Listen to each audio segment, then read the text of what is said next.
تصور کریں اگر پاکستان نہ بنتا تو آج برصغیر کے مسلمانوں کی حالت کیا ہوتی؟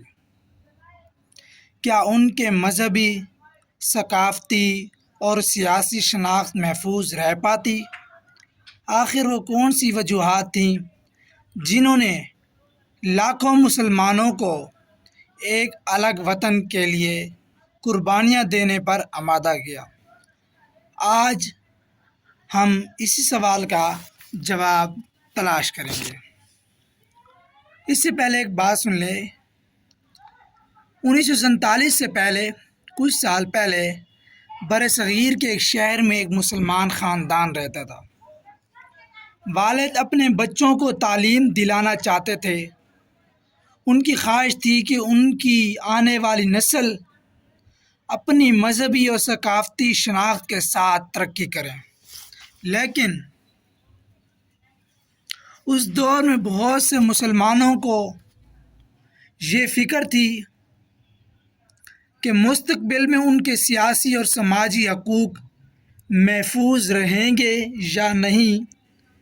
جب تحریک پاکستان زور پکڑنے لگی تو اس خاندان سمیت لاکھوں مسلمانوں کے دلوں میں ایک امید پیدا ہوئی کہ شاید ایک ایسا وطن مل جائے جہاں وہ اپنی شناخت اور حقوق کے ساتھ زندگی گزار سکیں۔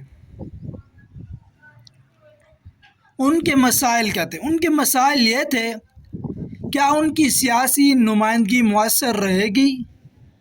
کیا وہ اپنی مذہبی اور ثقافتی شناخت برقرار رکھ سکیں گے؟ کیا انہیں ترقی کے برابر مواقع ملیں گے؟ یہ ان کے مسائل تھے۔ انہی خدشات پر مسلمانوں میں سے ایک الگ سیاسی مستقبل کے بارے میں سوچ کو مضبوط کیا۔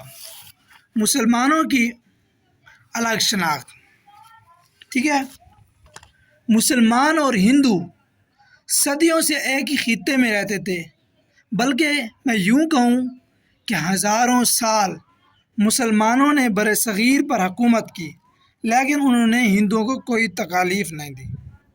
پھر جب ہندوؤں کی حکومت آئی تو انہوں نے بہت ساری چیزیں الگ کر دی، کیونکہ ان کا مذہب مختلف تھا، ثقافت مختلف تھی، سماجی اقتدار مختلف تھا، تہذیبی روایات مختلف تھیں۔ اسی بنیاد پر بہت سے مسلم رہنماؤں نے موقف اختیار کیا کہ مسلمان ایک الگ قوم ہے۔ یہی وجہ دو قومی نظریہ کی تھی۔ علامہ اقبال نے مسلمانوں کے لیے ایک الگ ریاست کا تصور پیش کیا، جبکہ قائد اعظم محمد علی جناح نے اسی تصور کو سیاسی تحریک میں تبدیل کیا۔ میرا سوال ہے، اگر دو قومی نظریات کے اقتدار اور ترجیحات مختلف ہوں تو کیا ان کے سیاسی مفادات بھی مختلف ہو سکتے ہیں؟ بہت سے مسلم رہنماؤں کا خیال تھا کہ ہاں، کیونکہ آج آپ دیکھ سکتے ہیں ایسا ہی کچھ ہو رہا ہے، اس لیے مسلمانوں کو اپنے مستقبل کے فیصلوں میں خود مختاری درکار تھی۔ تعلیمی اور معاشی حالات، اس دور میں مسلمانوں کی ایک بڑی تعداد کیا تھی؟ تعلیم میں پیچھے تھی، معاشی طور پر کمزور تھی۔ آج بھی یہی حالات ہیں۔ سرکاری ملازمتوں میں کم نمائندگی رکھتی تھی، آج بھی یہی حالات ہیں۔ مسلمان چاہتے تھے کہ ان کی نئی نسل کو ترقی کے بہتر مواقع ملیں۔ چنانچہ 23 مارچ 1940 کو آل انڈیا مسلم لیگ کے اجلاس میں قرارداد لاہور منظور ہوئی۔ یہ تحریک پاکستان کا ایک اہم موڑ ثابت ہوئی اور بعد میں پاکستان کے قیام کی بنیاد بنی۔ پھر قائد اعظم محمد علی جناح نے مسلمانوں کو ایک پلیٹ فارم پر متحد کیا۔ انہوں نے سیاسی مذاکرات کیے، مسلمانوں کے حقوق کی نمائندگی کی، تحریک کو منظم انداز میں آگے بڑھایا۔ اسی وجہ سے انہیں بابائے قوم کہا جاتا ہے۔ جب پاکستان بنا تو لاکھوں خاندان نے ہجرت کی اور اپنے گھر چھوڑ گئے، زمینیں چھوڑ گئے، کاروبار چھوڑ گئے، ٹھیک ہے۔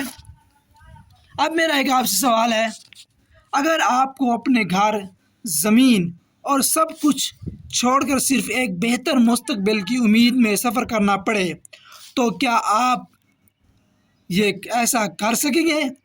یہ سوال ہمیں ان قربانیوں کی عظمت کا احساس دلاتا ہے۔ تو چلتے چلتے 14 اگست 1947 کو پاکستان ایک آزاد ریاست کے طور پر وجود میں آیا۔ یہ صرف ایک ملک کا قیام نہیں تھا، بلکہ لاکھوں مسلمانوں کی جد و جہد، امیدوں اور قربانیوں کی تعبیر تھا۔ اور آج ہماری آزادی، آج سوال یہ نہیں کہ پاکستان کیوں بنایا گیا تھا، اصل سوال یہ ہے ہم پاکستان کو کیسا بنانا چاہتے ہیں۔ اگر ہم تعلیم حاصل کریں، ایمانداری سے کام کریں، قانون کا احترام کریں، ملک کی ترقی میں حصہ لیں تو ہم اپنے بزرگوں کی قربانیوں کا حق ادا کر سکیں گے۔ آج کا جو سبق ہے، جو یہ ٹاپک ڈسکس ہو رہا ہے، اس کا مین سبق کیا ہے؟ پاکستان صرف زمین کا ٹکڑا نہیں ہے، بلکہ ایک نظریے، جد و جہد، لاکھوں قربانیوں کی داستان ہے، اور اسے حاصل کرنے کے لیے بے شمار لوگوں نے اپنا سب کچھ قربان کیا۔ ہماری ذمہ داری ہے کہ ہم اتحاد، محنت اور دیانت داری کے ساتھ اس ملک کو مضبوط بنائیں۔ اب جاتے میرا آخری آپ سے سوال ہے، اور اس کا جواب آپ نے کمنٹ میں لازمی دینا ہے۔ آپ کے خیال میں پاکستان کے قیام کی سب سے اہم وجہ کیا تھی؟ دو قومی نظریہ، سیاسی حقوق، مذہبی آزادی، یا کوئی اور وجہ؟ اپنا جواب کمنٹ میں لازمی دیجیے گا۔ ملتے ہیں نیکسٹ ویڈیو میں، تب تک کے لیے اللہ حافظ۔